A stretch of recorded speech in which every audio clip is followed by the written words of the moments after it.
এই বড় টাচফোন কারণ হাতে না থাকলে বোঝা যেত না। এখন কত জিকির বের হয়েছে, কেউ বলছে বসেন বসেন, বৈশা যান, শাহালি বাবা আছে না নাই? এই কথা কয় না, আছে না? আবার কেউ জিকির করছে, কেউ বা থাকেন গাছতলাতে, কেউ বা থাকেন দোতলায়, মাওলা তোমার নীলা খেলা, মাওলা তোমার নীলা খেলা, কেউ বোঝে নাই। আছে না নাই? জোরে বলেন, আছে না নাই? হ্যাঁ, চাঁপাইনবাবগঞ্জের জেলার ভাইয়েরা, আগামী দিনে তাকে হবে কিনা জানি না, কিন্তু আপনাদের দুটি পায়ে হাত থেকে বলে যেতে চাই, আমার আল্লাহকে যদি পাইতে চান, আমার আল্লাহর নামটা নিয়ে তামাশা করা যাবে না। যদি আমার আল্লাহকে পাইতে চান, সহি শুদ্ধ করে উচ্চারণ করতে হবে, সুবহানাল্লাহ, আলহামদুলিল্লাহ, লা ইলাহা ইল্লাল্লাহ, আল্লাহু আকবার। জোরে বলেন ঠিক কিনা? আর জোরে ঠিক তবে ঠিক। এই হুকুর হুকুর করে কোনোদিন আল্লাহ পাবো? জোরে বলেন। 17.5 বছর এদের দরবারগুলো ছিল জমজমাট, এদের ব্যবসা ছিল জমজমাট, এদের পীররা ছিল খুব মসে ছিল। এমন একটা পীর গত 2 দিন আগে একটা বিবৃতি দিয়েছেন, আপনারা জানেন কিনা জানি না, যে ডক্টর মিজানুর রহমান আজহারীর মাথা যদি কেউ কেটে আনতে পারে তাকে 10 লক্ষ টাকা পুরস্কৃত করা হবে। এই পীরের নাম হচ্ছে ভণ্ড পীর সাদিকুর রহমান হাশিমি। কি নাম বললাম? আপনারা শুনেছেন? কি নাম বললাম? সাদিকুর রহমান হাশিমি। বলেন, যারা ডক্টর মিজানুর রহমান আজহারী মাথার 10 লক্ষ টাকা ঘোষণা করে, এদের মতন ভণ্ড, এদের মতন মূর্খ, এদের মতো জাহেল বাংলাদেশে আর কেউ নাই। কথা বলে ঠিক কিনা? আমি অন্তর্বর্তী সরকারকে বলবো, অতি বিলম্বে এই ভণ্ডগুলোকে ধরে ধরে গ্রেপ্তার করে এদের দরবারগুলোকে তালা ঝুড়িয়ে কান ধরে সেখান থেকে বের করে দেওয়া হোক। তার কারণ জাতি এই ভণ্ডদেরকে আর দেখতে চায় না। শিরিক আর বেদাতে ভরা আমার এই বাংলাদেশে এই দরবারগুলো আমরা আর দেখতে চাই না। কথা বলেন ঠিক তবে ঠিক। শুধু তাই নয়, আমি বলবো অন্তর্বর্তী সরকারকে বলবো, আপনারা কিন্তু এমনি এমনি আমাদের ক্ষমতার মসজিদে বসেন নাই। এদেশে অসংখ্য তরুণের রক্তের বিনিময়ে, অসংখ্য তরুণের হাত হারানোর মধ্য দিয়ে, পা হারানোর মধ্য দিয়ে, চোখ হারানোর মধ্য দিয়ে, শহীদ আবু সাঈদ এবং মুগ্ধর মতন তরুণদের রক্তের বিনিময়ে আপনারা ক্ষমতার মসজিদে বসেছেন। অতএব আপনারা মাথা সোজা করেন। আপনারা যদি মাথা সোজা করে দাঁড়ান, এই পৃথিবীতে কোনো স্বৈরাচার, কোনো নাস্তিক, কোনো রাম আর বাবেরা আমাদের চোখ রাঙিয়ে অবৈধভাবে আর এই বাংলাদেশকে কেউ শাসন করার সাহস পাবে না। কথা বলে ঠিক কিনা? আপনারা মাথা সোজা করে দাঁড়ান। এদেশের ইসলামপন্থী মানুষের আপনাদের পাশে আছে, জাতির শ্রেষ্ঠ সন্তান আপনার পাশে আছে। প্রয়োজন হলে বুকের তাজা রক্ত ঢেলে দেবে। ওই 36 জুলাইয়ের মতন আমরা প্রয়োজন হলে আপনাদের জন্য জীবন দিতে প্রস্তুত, আপনাদের পাশে থাকবো। তবু কোনো স্বৈরাচারের চক্ষু রাঙানো দেখে অবৈধভাবে কাউকে ক্ষমতার মস্তদে বসতে দেওয়া যাবে? কারা কারা রাজি আছেন? তুই হাত তুলে আল্লাহকে দেখান। নারে তাকবীর, লিল্লাহে তাকবীর। দিন ইসলাম, দিন ইসলাম,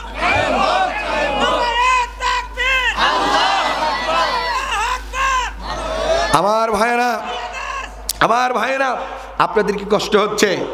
তাহলে আমার সাবজেক্ট ছিল ইবাদত করতে হবে কার? ওই আল্লাহর ইবাদতের মধ্যে বান্দার জীবনে প্রথম ইবাদত হবে কি? জোরে বলেন। আমরা সেই নামাজ পড়ব কার জন্য? আল্লাহর জন্য। ভোট নেওয়ার জন্য, নেতা হওয়ার জন্য, মানুষ আমাকে ধার্মিক বলবে তার জন্য? আল্লাহ রাব্বুল আলামিন কোরআনুল কারীমের মধ্যে বলছেন, ইন্নাস সলাতি ওয়া নুসুকি ওয়া মাহইয়ায়া ওয়া মামাতি লিল্লাহি রাব্বিল আলামিন। নিশ্চয় আমার নামাজ, আমার জীবন, আমার মরণ, আমার কুরবানি সব হবে কার জন্য? আমারই জীবন, আমারই মরণ, আমার বন্দেগি। ইয়া ইলাহি, ইয়া ইলাহি কবুল করো আমারি বন্দেগি। আমারই জীবন, আমারই মরণ, আমার বন্দেগি। আল্লাহু আকবার। আমরা নামাজ পড়ব আল্লাহর জন্য। এবার আল্লাহ তাআলা কি বলছে দেখেন। আল্লাহ বলছে, ও দুনিয়ার মানুষেরা, আমি আল্লাহর জন্য যদি নামাজ পড়ো, তোমাদের জন্য একটা সুসংবাদ। কে বলছেন? আল্লাহ বলছে, যারা আমার জন্য নামাজ পড়বে, ইন্নাস সালাতা তানহা আনিল ফাহশাই ওয়াল মুনকার, নিশ্চয় যারা আমি আল্লাহর জন্য নামাজ পড়বে, আমি আল্লাহ পাক রব্বুল আলামিন তাদেরকে এই পৃথিবীর যাবতীয় পাপাচার, অন্যায়, খারাপ কাজ থেকে, মানুষের সম্পদ থেকে, লুণ্ঠন করা থেকে, যাবতীয় খারাপ কাজ থেকে আমি তাদেরকে হেফাজত করব। সুবহানাল্লাহ বলবেন না? কথাটা কার? জোরে বলেন কার?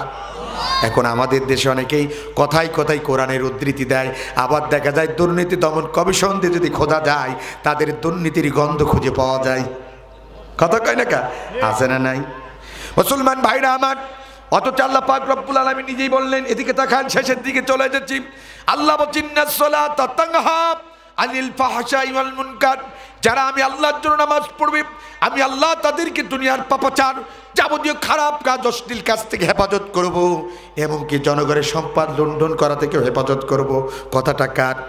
তার জ্বলন্ত প্রমাণ আমি আপনাদেরকে দিতে চাই। হযরত ওমরের নাম শুনেছেন কখনো?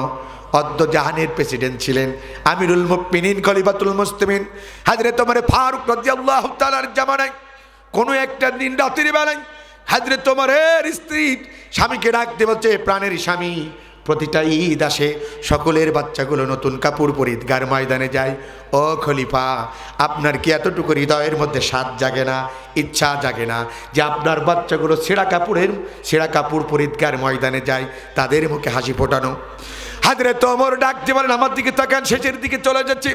হযরত ওমর ডাকতে বলে, স্ত্রী রে, আমি যা রাষ্ট্র কোষাগার থেকে মাইনে পাই তাই দিয়ে তো আমার সংসার চলে না, আমি কেমন করে আমার বাচ্চাদেরকে নতুন কাপড় কিনে তাদের মুখে হাসি ফুটা ঈদগার ময়দান নিয়ে যাব? হযরত ওমর এ কথা বলার সাথে সাথে স্ত্রী ডাক দিয়ে বলছে, প্রাণের স্বামী, আমি জানি, কিন্তু মাস গেলে তো আপনি একটা স্যালারি পান, মাইনে পান। ও খলিফা, আমি এই বাচ্চাদের মা হয়ে আপনার কাছে আজকে একটা আবদার করলাম, আপনি তো প্রতি মাসে একটা স্যালারি পান, মাইনে পান, অন্তত আবার 1 মাসের অগ্রিম বেতন আপনি রাষ্ট্রীয় কোষাগার থেকে নেবেন, তা দিয়ে আপনার বাচ্চাদেরকে নতুন কাপড় কিনে তাদের মুখে হাসি ফুটা ঈদগার ময়দানে নিয়ে যাবেন। এটা আমি মা হিসাবে বাচ্চাদের পক্ষ থেকে আপনার কাছে আবদার করলাম। হযরত ওমর স্ত্রীর কথা অনুযায়ী আমার দিকে তাকান, তার জামানায় যিনি অর্থমন্ত্রী ছিলেন তার নাম ছিল হযরত আবু উবাইদা। একটা দরখাস্ত লিখলেন, ভাই আবু উবাইদা, আসসালামু আলাইকুম, ভাই হযরত আবু উবাইদা, আমি অদ্য জাহানের প্রেসিডেন্ট ওমরও বলতেছি, আমার বাচ্চাগুলো ছেঁড়া কাপড় ঈদগার ময়দানে যায়, আমি কোনোদিন তাদেরকে নতুন কাপড় কিনে দিতে পারি না। এবার তার মায়ের একটা স্বপ্ন দেখেছি, ইচ্ছা দেখেছি, তোমরা তো আমাকে মাস গেলে বেতন দাও, একটা স্যালারি দাও, যদি আমাকে 1 মাসের অগ্রিম বেতন দিতে আমার বাচ্চাদেরকে নতুন কাপড় কিনে তাদের মুখে হাসি ফুটে তার মায়ের মনের স্বপ্নটা পূর্ণ করতাম। ইতি হযরত ওমর বলতেছে, ও পাচাপাই নবাবগঞ্জের জেলার ভাইরা, অদ্য জাহানের প্রেসিডেন্ট ছিলেন হযরত ওমর, বাংলাদেশের মতন নাই, ভারতের মতন নাই, গোটা বিশ্বের যিনি অদ্য জাহানের প্রেসিডেন্ট ছিলেন, সেই অদ্য জাহানের প্রেসিডেন্ট রাষ্ট্র পরিচালনা করতেন, কিন্তু নিজের সংসার চালানোর মতন তার তেমন একটা অ্যাবিলিটি ছিল না। কিন্তু আমরা এমন একটা দেশে বাস করি, এবছর কাউকে যদি মেম্বারে দাঁড় করায় দেওয়া যায়, আগামী বছর দেখাতে এমপি হওয়ার জন্য, মনোনয়ন কেনার জন্য ঢাকায় যায়। আছে না নাই? কথা বলেন। এবছর কাউকে যদি কাউন্সিলর বানাই, তার বাড়িতে যদি কেউ হামলা করা হয়, প্রশাসন নিয়ে যদি চেকিং করা যায়, তাকে বালিশের মধ্যে কোটি কোটি টাকা পাওয়া যায়। কতক্ষণ ঠিক কিনা? খাটের তলায় টাকা পাওয়া যায় নাই? ও বাংলাদেশের মুসলমান, অথচ হযরত ওমর অদ্য জাহানের প্রেসিডেন্ট, তবু তার সংসার চলে না, বাচ্চাদেরকে নতুন কাপড় কিনে দিতে পারে না। এই হযরত ওমর ফারুক রাদিয়াল্লাহু তাআলা একটা পত্র লিখলেন, পত্রবাহককে বললেন, যাও এটা আমার অর্থমন্ত্রী হযরত আবু উবাইদার কাছে কি পৌঁছায় দেবা। অর্থমন্ত্রীর কাছে চলে গেলেন পত্রবাহক, ওমরের পত্রটা নিয়ে অর্থমন্ত্রীর সামনে গিয়ে সালাম দিয়ে বললেন, ভাই আবু উবাইদা, অর্থমন্ত্রী এই নিন, হযরত ওমর আপনাকে এই পত্রটা দিয়েছে।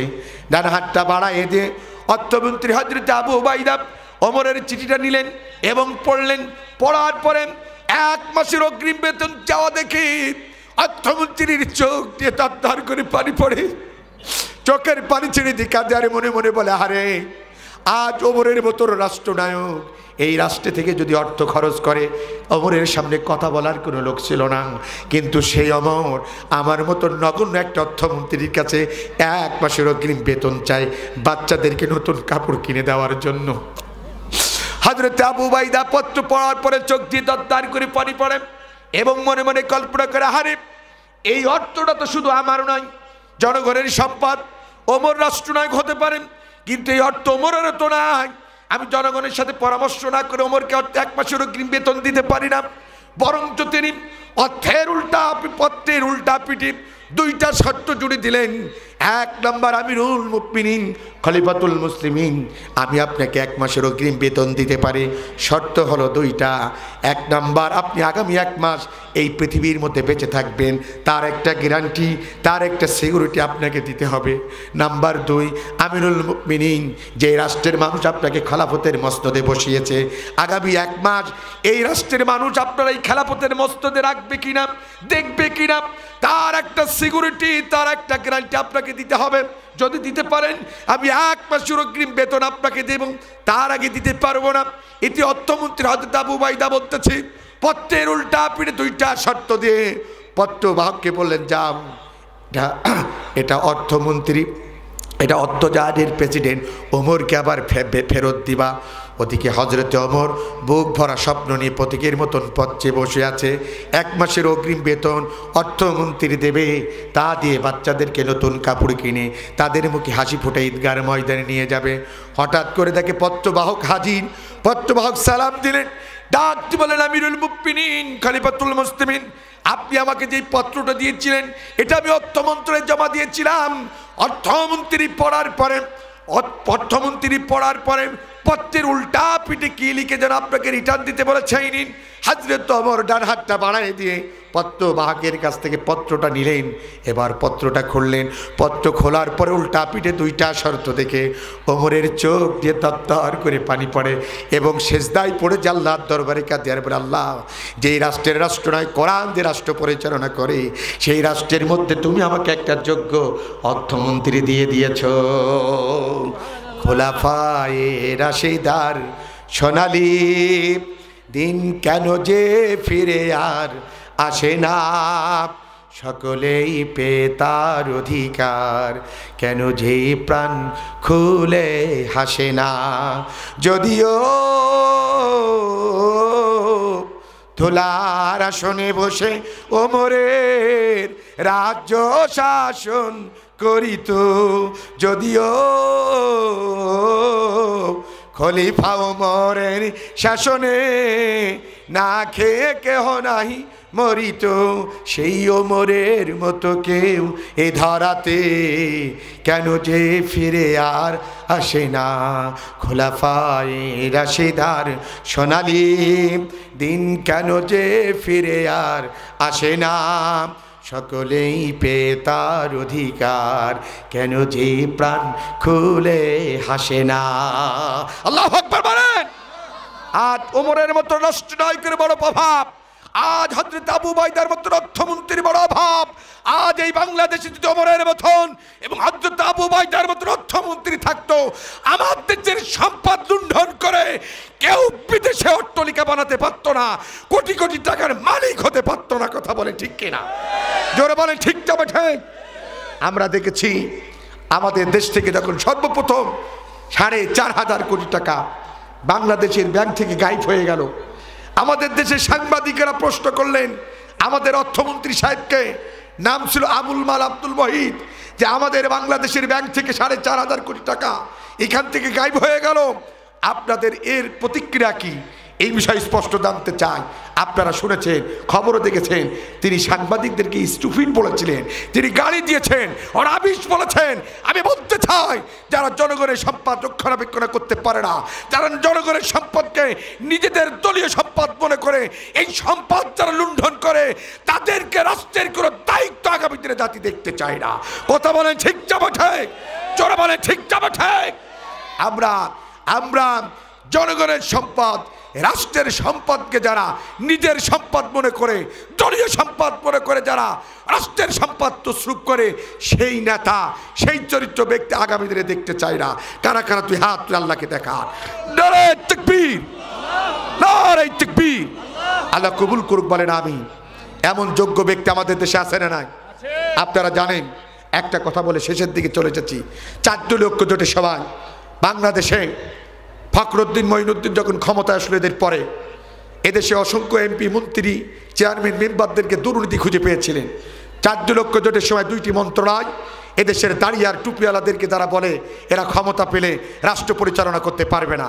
আমি বলতে চাই স্বাধীনতার 53টি বছর পরে আজ যে সাংবাদিকেরা একটা সময় আমাদেরকে রাজাকার বলতো, আল বদর বলতো, আল শামস বলতো, দেশদ্রোহী বলে আমাদেরকে তকমা দিতে লাগাতো, জঙ্গিবাদ বলতো, কিন্তু স্বাধীনতার 53টি বছরের মধ্যে বাংলাদেশের কোনো সাংবাদিক, কোনো রাজনৈতিক নেতারা আমাদের দাড়িয়ার টুপিয়ালা একামতের দিনের কর্মীদেরকে দুর্নীতিবাদ বলার সাহস কেউ পায় না। কথা বলেন ঠিক কিনা? তার প্রমাণ আমরা জানি 4 লক্ষ জনের সময় এদেশে মন্ত্রীর দায়িত্ব দেওয়া হয়েছিল 2 জন দাড়িয়ার টুপিওয়ালাকে। একজন হচ্ছে শহীদ মতিউর রহমান নিজামী, তাকে দায়িত্ব দেওয়া হয়েছিল কিছুদিন কৃষিমন্ত্রী, তারপর শিল্পমন্ত্রীর দায়িত্ব দেওয়া হয়েছিল। আর একটা মন্ত্রীর দায়িত্ব দেওয়া হচ্ছিল আমাদের শহীদ আলী হাসান মাহমুদ মুজাহিদ ভাইকে। আপনারা জানেন এদেশে ফখরুদ্দিন মঈনুদ্দিন সহ অসংখ্য সাংবাদিকেরা তন্ন করে খুঁজে 1 টাকার দুর্নীতি তারা খুঁজে পায় না। আলহামদুলিল্লাহ বলেন, আলহামদুলিল্লাহ বলেন। অতএব আমাদেরকে খাওয়ার কথা বলবেন না, আমরা খাওয়ার জন্য বসে নাই, আমরা মানবতার ফেরিওয়ালা। আমরা দেখেছি যাদেরকে আপনারা দেখেছেন যখন ভানভাসী মানুষগুলো ভেসে চলে যাচ্ছেন নিজেদের অর্থ দিয়ে কোনো হাট ঘাট মাঠের থেকে টাকা তুলে নাই, এ জাতির খেটে খাওয়া দিনমজুর মানুষগুলো তাদের 10 টাকা 20 টাকা চাঁদা তুলে তাদের বিশ্বাস্ত রাস্তার প্রতীকদের হাতে তুলে দিয়ে তারা বানভাসীর মানুষের পাশে দাঁড়িয়েছে। মানবতার ফেরিওয়ালা, কথা বলেন ঠিক তবে ঠিক। যেখানেই ঘর পুড়েছে মানবতার ফেরিওয়ালারা শিকারে হাজির, যেখানেই মানুষ ডুবে মারা গেছে মানবতার ফেরিওয়ালা মানুষগুলো শিকারে হাজির, যেখানেই কোনো দুর্যোগ দেখা দিয়েছে মানবতার ফেরিওয়ালারা সেখানে হাজির। অতএব আমরা সম্পদ লুণ্ঠন করার জন্য নয়, আমরা মানুষের পাশে সম্পদ নিয়ে দাঁড়িয়ে থাকার জন্য প্রস্তুত রয়েছি। কথা বলে ঠিক তবে ঠিক, জোরে বলে ঠিক তবে ঠিক। পরিশেষে বিদায় লগ্নে আমি আপনাদের যেই কথা বলতেছিলাম, তাহলে আল্লাহর জন্য যারা 5 ওয়াক্ত নামাজ পড়বে এরা জনগণের সম্পদ কি করবে না বলেন? আত্মসাৎ করবে না, লুণ্ঠন করবে না। এই বিশ্বাস আপনাদের কি আছে? জোরে বলেন আছে? এই বিশ্বাস যদি থাকে ইনশাআল্লাহ আমার সাবজেক্ট ছিল ইবাদত করতে হবে আল্লাহর। ওই আল্লাহর ইবাদতের মধ্যে বান্দার জীবনের প্রথম ইবাদত ছিল নামাজ। সেই নামাজ এখানে একটা কথা বলে শেষ করে দেব। আলেম উলামা আছে, শুধু নামাজ কিন্তু ও আকিমুস সালাত শব্দের অর্থ হলো, আজকের পরিচালক বিজ্ঞ মনে হয়েছে, এরপরে সভাপতিও বিজ্ঞ মনে হয়েছে, অতিথিরা এখানে বিজ্ঞ। শুধু নামাজ পড়ার কথা কিন্তু আল্লাহ তাআলা বলে নাই। আল্লাহ বলেছেন ও আকিমুস সালাত, এই 5 ওয়াক্ত নামাজ পড়া যেমন একজন মুসলমানের জন্য ফরজ, এই 5 ওয়াক্ত নামাজ সমাজ, দেশ, রাষ্ট্রে, পরিবারের মধ্যে প্রতিষ্ঠা করা ফরজ করে দিয়েছেন কে? আল্লাহ। কথা বলেন না কেন? কে?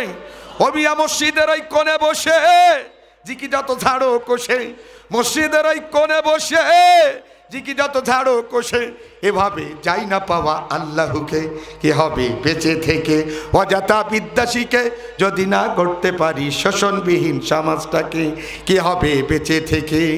কি হবে আলেম হয়ে এই সমাজে যদি ওই খুদার কোরআন নর্দমাতে থাকে পড়ে, ঠিক কিনা? এর চেয়ে মরাই ভালো, দেশ ছেড়ে যাওয়াই ভালো, এর চেয়ে মরাই ভালো, দেশ ছেড়ে যাওয়াই ভালো, এভাবে যাই না পাওয়া আল্লাহকে, কি হবে বেঁচে থেকে অযথা বিদ্যা শিখে যদি না করতে পারি শোষণবিহীন সমাজটাকে, কি হবে বেঁচে থেকে? কি হবে বেঁচে থেকে? কথা বলেন ঠিক কিনা? অতএব শুধু এই 5 ওয়াক্ত নামাজ পড়ে কপালে ঘাঁটি বানাবো না। আমরা এই 5 ওয়াক্ত নামাজ পড়া যেমন ফরজ, এই নামাজ নিজের পরিবার, সমাজ, দেশ, রাষ্ট্রের মধ্যে প্রতিষ্ঠিত করার চিন্তা ফিকরে করবো। কথা বলেন ঠিক কিনা? শুধু নামাজ পড়ে যদি 5 ওয়াক্ত নামাজ পড়ে যদি আল্লাহ জান্নাত পাওয়া যেত, আমার নবীকে উহুদের ময়দানে 2টি শাহাদাত বরণ করতে হতো না। শুধু 5 ওয়াক্ত নামাজ পড়ে যদি আল্লাহ জান্নাত পাওয়া যেত, আমার নবীর সাহাবীদেরকে বদরের প্রান্তে শাহাদাত বরণ করতে হতো না। শুধু 5 ওয়াক্ত নামাজ পড়ে যদি আল্লাহ জান্নাত পাওয়া যেত, আমার নবীকে 3টি বছর শিয়াবে আবু তালিবের মধ্যে জেল খাটতে হতো না। শুধু 5 ওয়াক্ত নামাজ পড়ে যদি আল্লাহ জান্নাত পাওয়া যেত, নবীর সাহাবীদেরকে বুকের তাজা রক্ত ঢেলে দিতে হতো না। শুধু 5 ওয়াক্ত নামাজ পড়ে যদি আল্লাহ জান্নাত পাওয়া যেত, বর্তমান হকপন্থী আলেমদেরকে একটা ফাঁসির কাস্টে ঝুলতে হতো না। কথা বলেন ঠিক তবে ঠিক, জোরে বলেন ঠিক তবে ঠিক। অতএব আমরা এই 5 ওয়াক্ত নামাজ পড়ব, নামাজ প্রতিষ্ঠার আন্দোলনে অংশগ্রহণ করব ইনশাআল্লাহ। এটা যদি বুকের তাজা রক্ত ঢেলে দিতে হয়, আমৃত্যু কারাদণ্ড বরণ করতে হয়, ফাঁসির কাস্টে ঝুলতে হয়, তবু আমাদের আকাবিরদের মতো স্বেচ্ছায় সজ্ঞানে আমরা প্রস্তুত থাকবো ইনশাআল্লাহ। সকলে সুস্বাস্থ্য কামনা করে আজকের আলোচনা থেকে এটাই শিক্ষা পেলাম, আল্লাহ আমাদের পাঠিয়েছে ইবাদত করার জন্য, সেই ইবাদত আমরা করবো ইনশাআল্লাহ। সেই ইবাদতের মধ্যে একটা কথা বলেছি নামাজ, আমরা নামাজ কাজা করবো না ইনশাআল্লাহ। সকলে সুস্বাস্থ্য কামনা করে, আমি একটু অসুস্থ, আগেই বলে দিই, একটু ক্লিয়ার করে দিই। আমি প্রায় এখন আপনারা জানেন কিনা জানেন, ইয়ারেও এই যে বিমানে গেলেও এখন অনেক শিডিউল বিপর্যয়, কেন জানেন? কুয়াশার কারণে।